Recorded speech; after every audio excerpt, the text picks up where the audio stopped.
Hello viewer, Supriya সবাইকে সবাইকে welcome জানাই। আমার থাম্বনেল দেখে তো বুঝেই গেছো আজকে কোথায় যাব আমি। ফাইনালি আজকে আমার একটা স্বপ্ন পূরণ হলো। দিন থেকে ইচ্ছে ছিল মহামৃত্যুঞ্জয় মন্দিরে যাওয়ার, ফাইনালি সেটা আজকে পূরণ হলো। আমি এখানে স্নান সেরে রেডি হয়ে ঘর থেকে বেরিয়ে গেছি।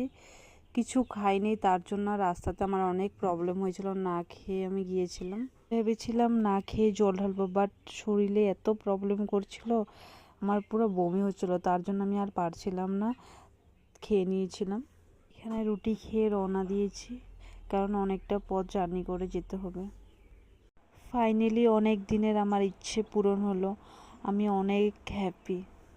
এখানে আমরা পুজোর জন্য থাল ফুল এগুলো কিনে নেব। এখানে থাল সহ বিক্রি করছিল, এসব থাল হিসাবে দাম। এখানে ছোট থাল তোমরা যদি নিতে চাও ওটা 100 টাকা করে।